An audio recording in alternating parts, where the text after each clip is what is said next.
Hello everyone, my name is Ranjan Kumar. Welcome back to my YouTube channel. Evolution के series में आज हम लोग इस वीडियो में जिस कॉन्सेप्ट को पढ़ने वाले हैं उस कॉन्सेप्ट का नाम है हार्डी विनबर्ग प्रिंसिपल।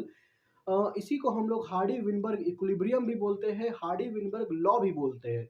देखिए, हार्डी विनबर्ग प्रिंसिपल हम लोग से क्या कहता है कि कोई भी पॉपुलेशन जेनेटिक इक्विलिब्रियम में रहेगा जब तक कि उसमें कोई भी इवोल्यूशनरी चेंज ना हो। इवोल्यूशनरी चेंज बोलने का मतलब है कि जीन का माइग्रेशन ना हो, नेचुरल सिलेक्शन ना हो, वहाँ पे कोई भी म्यूटेशन ना हो, इसको हम लोग बोलेंगे इवोल्यूशनरी चेंज। अगर ये सब नहीं होगा मतलब इवोल्यूशनरी चेंज नहीं होगा, और इवोल्यूशनरी चेंज नहीं होगा मतलब कि जो पॉपुलेशन है वो हार्डी विनबर्ग इक्विलिब्रियम में है।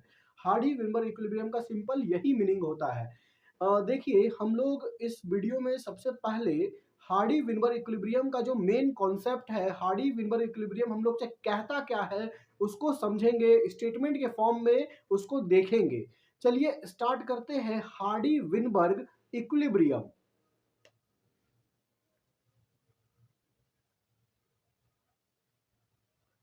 Hardy Weinberg equilibrium.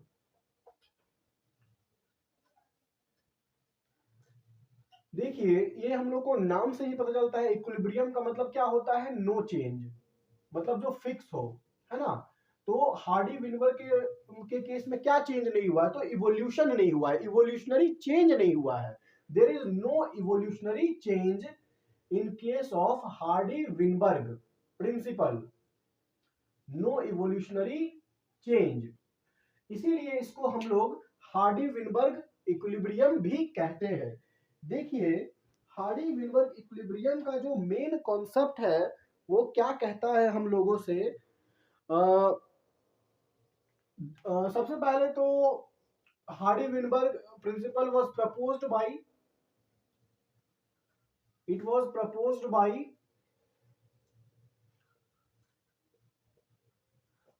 GH Hardy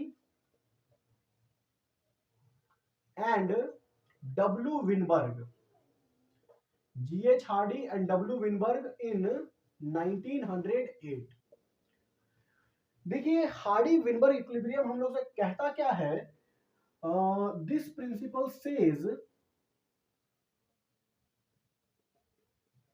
this principle says that the population is said to be in genetic equilibrium, said to be in genetic equilibrium if it is not undergoing, if it is not undergoing any kind of, any kind of evolutionary change, any kind of evolutionary change। Evolutionary change बोलने का मतलब क्या है कि ना तो वहां पे कोई नया जीन ऐड हुआ है और ना ही कोई वहां पे से जीन डिलीट हुआ है, या फिर वहां पे कोई भी म्यूटेशन नहीं हुआ है। इसी को हम लोग gene migration, mutation, genetic recombination, natural selection, ये सब हार्डी विनबर्ग के केस में नहीं हुआ है। तब वहां पे इवोल्यूशनरी चेंज नहीं होगा, मतलब कि जो पॉपुलेशन है वो इक्विलिब्रियम में रहेगा, और इसी को हम लोग बोलते हैं हार्डी विनबर्ग इक्विलिब्रियम। देखिए, जेनेटिक इक्विलिब्रियम का क्या मतलब है? यहाँ पे जो हम लोग लिखे, the principle says that the population is said to be in genetic equilibrium. Genetic equilibrium इसका मतलब क्या होता है? What do you mean by genetic equilibrium? लिखेंगे यहाँ पे, genetic equilibrium means, genetic equilibrium means the frequency of occurrence of, the frequency of occurrence of alleles of a gene, the frequency of occurrence of alleles of a gene is supposed to remain fixed is supposed to remain fixed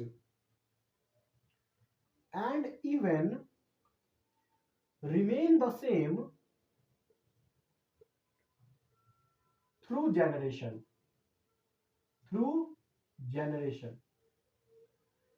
इसी का मतलब होता है genetic equilibrium. ठीक है ना। देखिए ये प्रिंसिपल का डेफिनेशन हो गया। क्या बोल रहा है हार्डी विनबर्ग प्रिंसिपल हम लोग से? This principle says that the population is said to be in genetic equilibrium if it is not undergoing any kind of evolutionary change. Genetic equilibrium means the frequency of occurrence of alleles of a gene in a population is supposed to remain fixed and even remain the same through generation. देखिए Hardy Weinberg इसी को algebraic equation के form में हम लोग को समझाया था, है ना। लिखेंगे this principle states it in algebraic equation. Hardy Weinberg का क्या इक्वेशन है, कैसे इसका एक्सप्लेनेशन होगा, हम अभी सब बताएंगे आप लोग को। ठीक है। This principle states it in algebraic equation. देखिए क्या कॉन्सेप्ट है, what are the main concept of Hardy Weinberg principle. Heading डालेंगे हम लोग, main concept of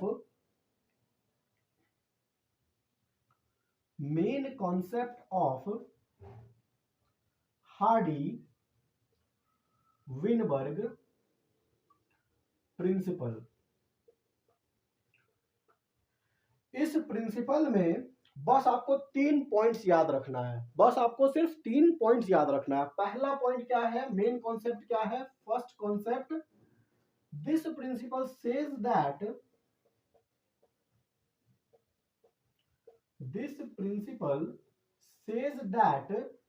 allylic frequency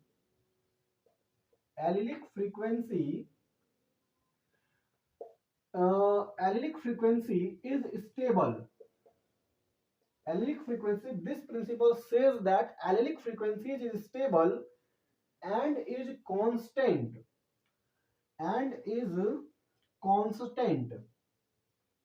from generation to generation.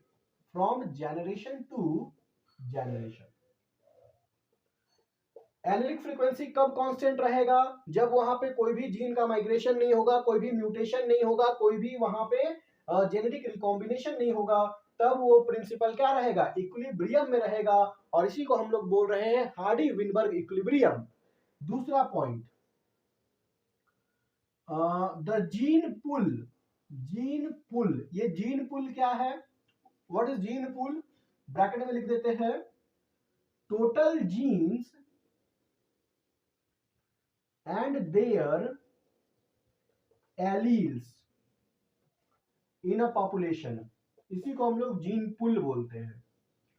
The total gene and their alleles in a population is called gene pool. ये constant रहेगा, remains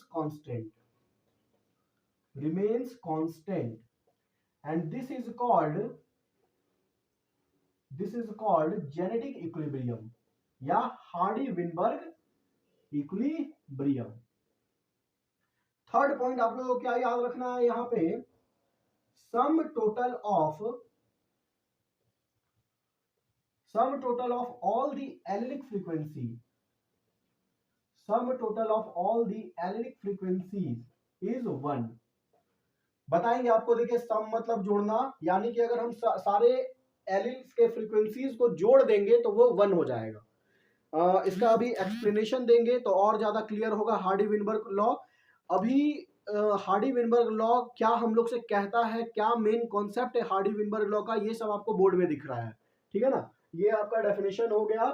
जैसे Hardy Weinberg equilibrium it was proposed by G H Hardy and W Weinberg in 1908। ये क्या बोलता है हम लोग को कि कोई भी पॉपुलेशन जेनेटिक इक्विलिब्रियम में रहेगा जब तक कि उसमें कोई भी इवोल्यूशनरी चेंज ना हो जाए। इवोल्यूशनरी चेंज का मतलब है ना तो वहां कोई जीन का माइग्रेशन हुआ है, ना वहां पे कोई भी जीन का रिकॉम्बिनेशन हुआ है, ना ही वहां पे म्यूटेशन हुआ है, और ना ही वहां पे नेचुरल सिलेक्शन हुआ है। अगर ये सब कुछ नहीं होगा मतलब क्या, इवोल्यूशन नहीं होगा। और जब इवोल्यूशन नहीं होगा मतलब कि वो पॉपुलेशन क्या है, जेनेटिक इक्विलिब्रियम में है।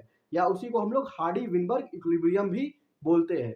देखिए अभी जो हम इतना चीज आपको बताएं, इसका एक्सप्लेनेशन क्या है, कैसे इसको हम एक्सप्लेन करेंगे वो देखिएगा।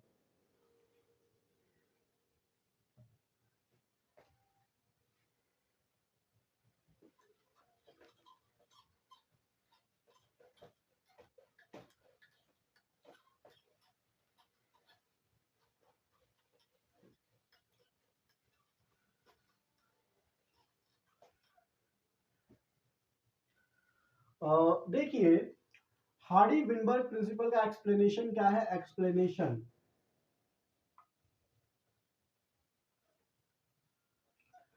जो भी आपको हम 3 पॉइंट बताए कि जो एलिक फ्रीक्वेंसीज है वो कांस्टेंट रहेगा, टोटल जीन पुल है वो कांस्टेंट रहेगा, और sum total of all the allelic frequencies वो 1 रहेगा, है ना। अगर हम लोग सारे एलिक फ्रीक्वेंसी को जोड़ दें तो वो इक्वल टू 1 रहेगा, मतलब कांस्टेंट रहेगा। देखिए क्या एक्सप्लेनेशन है उसका। मान लो कोई पॉपुलेशन है डिप्लॉयड इंडिविजुअल्स का, डिप्लॉयड इंडिविजुअल्स का कोई पॉपुलेशन है, और इस पॉपुलेशन में कोई भी कैरेक्टर के लिए जो जीन है और उस जीन का जो एरियल्स है वो कैपिटल ए और ये स्मॉल ए है। देखिए आपको थोड़ा सा जीन और एलिल्स के बारे में बता दें। जैसे कि हम लोग जेनेटिक्स में पढ़ते हैं, हम लोग टॉल और डॉर्फ के लिए क्या जीन लेते हैं, टॉल के लिए कैपिटल टी और डॉर्फ के लिए स्मॉल टी स्मॉल टी। यहाँ पे क्या होता है, सबसे पहले गैमेटोजेनेसिस होता है, एक कैपिटल टी आया एक स्मॉल टी आया टॉल की तरफ से और डॉर्फ की तरफ से, और फिर यहाँ पे रिकॉम्बिनेशन हो जाता है कैपिटल टी और स्मॉल टी। इसका फिनोटाइप टॉल ही रहता है, जबकि जीनोटाइप इसका क्या है, हेट्रोजाइगस है। हेट्रोजाइगस मतलब ये अलग, ये कैपिटल टी स्मॉल टी इसको हेट्रोजाइगस बोलेंगे, ये होमोजाइगस डोमिनेंट है, ये होमोजाइगस रिसेसिव है। देखिए जैसे कि मान लो ये किस कैरेक्टर को रिप्रेजेंट कर रहा है, क्या कैरेक्टर को रिप्रेजेंट कर रहा है, ये टॉल के कैरेक्टर को रिप्रेजेंट कर रहा है, दिस रिप्रेजेंट टॉलनेस, है ना। और ये जो टॉल वाला कैरेक्टर वाला जीन है, ये क्या है, जीन है, और जीन हमेशा पेयर में रहेगा, जैसे आपको यहां दिख रहा है पेयर में। लेकिन इसका ये जो एक निकल कर आया ये क्या है, एलील्स है। क्या है ये, एलील्स है।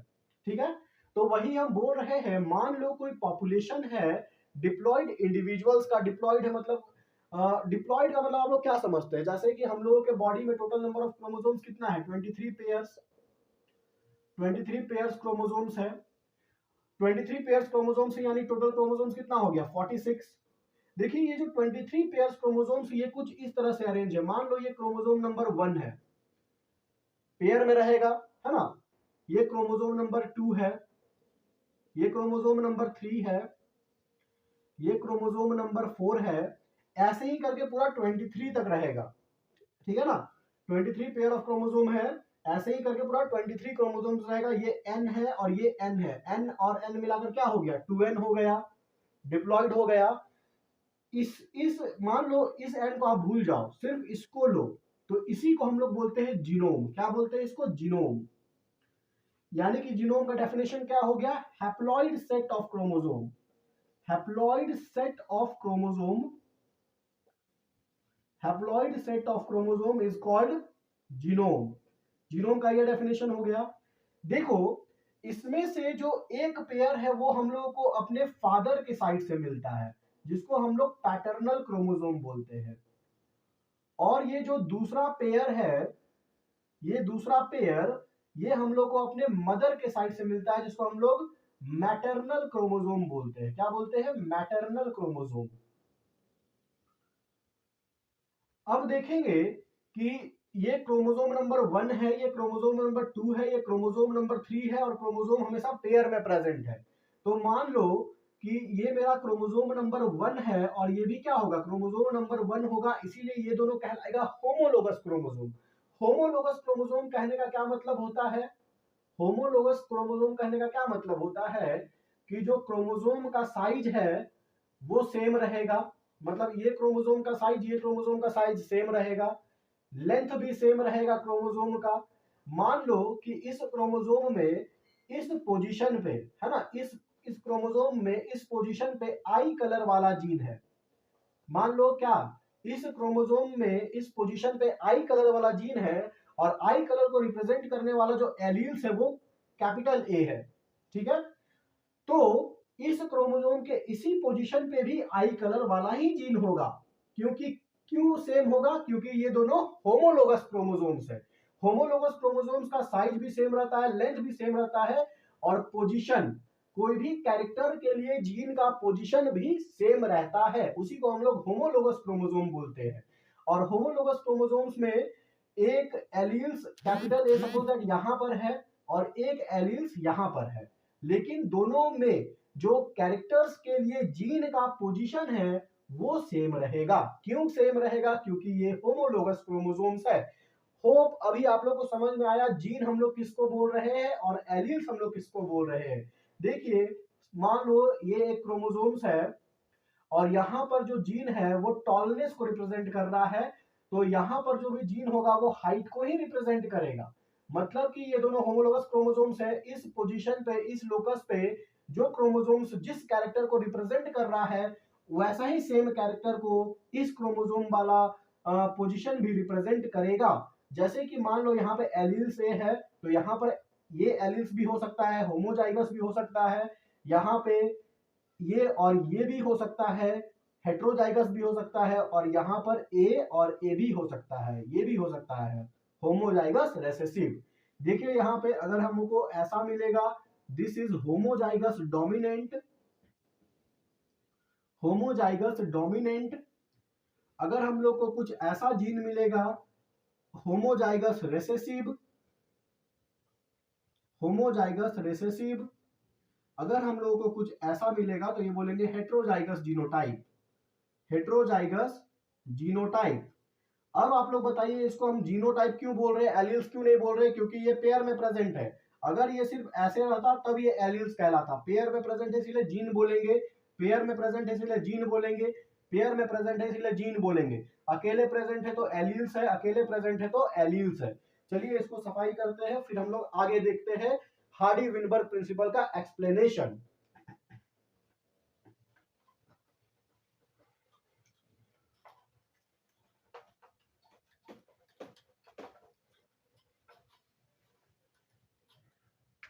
तो हम लोग कहां पर थे, देखिए मैंने बोला एक डिप्लॉयड इंडिविजुअल्स का पॉपुलेशन है जिसमें दो एलील्स है, एक कैपिटल ए एलील्स है, एक स्मॉल ए एलील्स है, ठीक है। देखिए क्या प्रोबेबिलिटी है कि ये जो कैपिटल ए वाला एलील्स है वो दोनों क्रोमोसोम्स में अपेयर हो जाए। मतलब हम क्या बोल रहे हैं, क्या प्रोबेबिलिटीज है कि ये जो कैपिटल ए वाला एलील्स है, सपोज दैट यहाँ पे ये लोकस है क्रोमोसोम्स में, ये पोजीशन है, ये कंडीशन आ जाए, या क्या प्रोबेबिलिटीज है इस एलील्स का कि दोनों पोजीशन पे, मतलब दोनों क्रोमोसोम्स पे होमोजाइगस रेसेसिव एलील्स का अपीयरेंस हो जाए, या क्या प्रोबेबिलिटीज है कि हेट्रोजाइगस कंडीशन हो जाए। ये तीन चीज देख रहे हैं आप लोग, homozygous dominant, homozygous recessive, heterozygous. क्या प्रोबेबिलिटीज है कि जो एलिलिक फ्रीक्वेंसीज है वो दोनों क्रोमोसोम में होमोजाइगस डोमिनेंट रहे, क्या एलिलिक फ्रीक्वेंसीज है कि वो दोनों क्रोमोसोम्स में होमोजाइगस रेसेसिव रहे, और क्या एलिलिक फ्रीक्वेंसीज है कि वो क्रोमोसोम्स में हेट्रोजाइगस कंडीशन में रहे। तो अगर हम लोग एलिलिक फ्रीक्वेंसी क्या बोल रहे हैं हम, ये देख लो, frequency with which a particular alleles, frequency with which a particular alleles occurs in a population, occurs in a population। और हम लोग पूरे हार्डी विनबर्ग में एलिलिक फ्रीक्वेंसी का ही बात करते हैं, और एलिलिक फ्रीक्वेंसी क्या है, frequency with which a particular alleles occur in a population. जैसा कि हम बोल रहे हैं, क्या एलिलिक फ्रीक्वेंसीज है, या हम लोग बोल सकते हैं एलिलिक फ्रीक्वेंसी, एलिलिक फ्रीक्वेंसी क्या है कि दोनों क्रोमोसोम्स में कैपिटल ए रहे, इसकी क्या एलिलिक फ्रीक्वेंसीज है कि दोनों क्रोमोसोम्स में स्मॉल ए रहे। इसकी क्या एलिलिक फ्रीक्वेंसीज है कि दोनों क्रोमोसोम्स में एक में कैपिटल ए रहे, एक में स्मॉल ए रहे। तो अगर हम लोग कैपिटल ए का बात करेंगे, है ना, मान लो इसका एलिलिक फ्रीक्वेंसीज को हम लोग पी से रिप्रेजेंट करते हैं और इसका एलिलिक फ्रीक्वेंसीज को हम लोग क्यू से रिप्रेजेंट करते हैं। आप लोग समझना, ये जो हम रेड से लिखे हैं ये क्या है, ये एलील्स है, लेकिन ये हम पी और क्यू लिखे ये क्या है, एलिलिक फ्रीक्वेंसी है। क्या है ये, एलिलिक फ्रीक्वेंसी। तो क्या एलिलिक फ्रीक्वेंसी है कि दोनों क्रोमोसोम्स में कैपिटल ए रहे, तो ये simply product of allylic frequency होगा। कैपिटल ए के लिए P इंटू पी, और ये क्या हो जाएगा, पी स्क्वायर। सिमिलरली स्मॉल ए के लिए क्या एलिलिक फ्रीक्वेंसी है, क्यू है, तो ये हो जाएगा q into q is equal to q square. और हेट्रोजाइगस जीनोटाइप के लिए, यानी कि एक क्रोमोसोम्स में कैपिटल ए, एक क्रोमोसोम्स में स्मॉल ए, मतलब कि एक क्रोमोसोम्स में डोमिनेंट एलील और एक क्रोमोसोम्स में रेसेसिव एलील, इसका क्या एलिलिक फ्रीक्वेंसी है, ये हो जाएगा 2 into P into Q, that is 2pq, that is 2pq। ठीक है, तो हार्डी विनबर्ग इक्विलिब्रियम क्या बोलता है कि क्या बोल रहा है, जितना जो भी एलिलिक फ्रीक्वेंसीज है वो कांस्टेंट है, वो फिक्स है फ्रॉम जनरेशन टू जनरेशन। मतलब कि यहाँ पर क्या हो जाएगा, p square plus 2pq plus q square is equal to 1। Hardy Weinberg equilibrium का ये आपको क्या बता रहा है, एलिलिक फ्रीक्वेंसी बता रहा है। क्या बता रहा है, एलिलिक फ्रीक्वेंसीज बता रहा है। ये जो पी स्क्वायर है ये इस जीनोटाइप के लिए है, 2pq इस जीनोटाइप के लिए है, और क्यू स्क्वायर इस जीनोटाइप के लिए है। और आप लोग एक स्टेटमेंट लिखे थे, सम total of all the allylic frequencies is 1। Some total of all the allylic frequencies is 1। मतलब कि क्या, एलिलिक फ्रीक्वेंसी मतलब क्या, पी और q, p plus q is equal to 1। Sum कर दो, p plus q is equal to 1। ये हो गया दो इक्वेशन हार्डी विनबर्ग इक्विलिब्रियम का।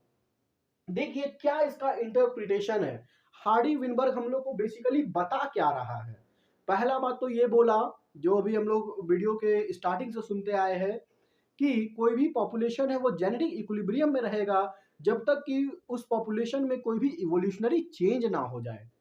वैसे हार्डी विनबर्ग इक्विलिब्रियम का इंटरप्रिटेशन क्या है, Hardy Weinberg principle can be used to mathematically interpret whether the evolution has occurred और नॉट। समझ आ रहा क्या बोल रहे हैं, हार्डी विनबर्ग हम लोग से बताता है कि इवोल्यूशन हुआ है कि नहीं हुआ है। अगर कोई भी जेनेटिक इक्विलिब्रियम में चेंज आ गया मतलब इवोल्यूशन हुआ है, जेनेटिक इक्विलिब्रियम में चेंज नहीं आया मतलब इवोल्यूशन नहीं हुआ है। तो वही बोल रहे हैं, Hardy Weinberg principle can be used to mathematically interpret whether the evolution has occurred और not. Disturbance in the genetic equilibrium और Hardy Weinberg equilibrium would be interpreted as a resulting in evolution।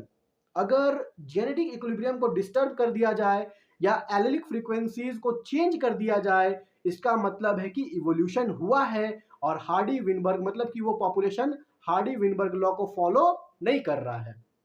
अगर evolution हुआ मतलब कि वो population Hardy Weinberg को follow नहीं कर रहा है ना।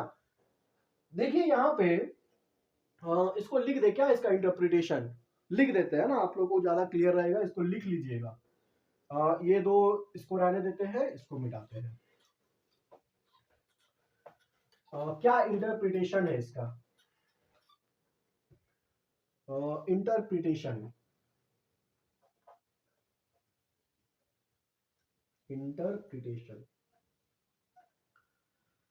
Hardy Weinberg equilibrium, Hardy Weinberg principal can be used to mathematically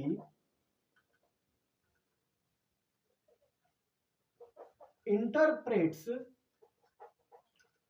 whether the evolution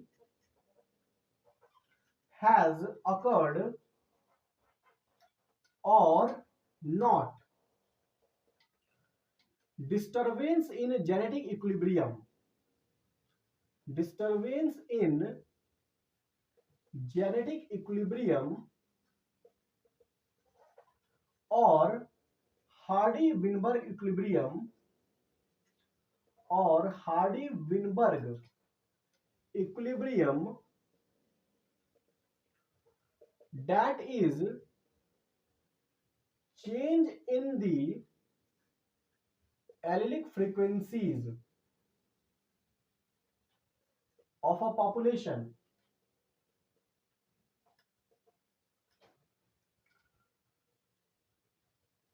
would be interprets would be interpreted as resulting in evolution. तो हार्डी विनबर्ग प्रिंसिपल का ये interpretation है। देखिए जो हम लोग यहाँ पे दो इक्वेशन लिखे हैं हार्डी विनबर्ग प्रिंसिपल के लिए, एक p square plus 2pq plus q square is equal to 1। यहाँ पे जो पी स्क्वायर है वो क्या चीज को रिप्रेजेंट कर रहा है? पी स्क्वायर है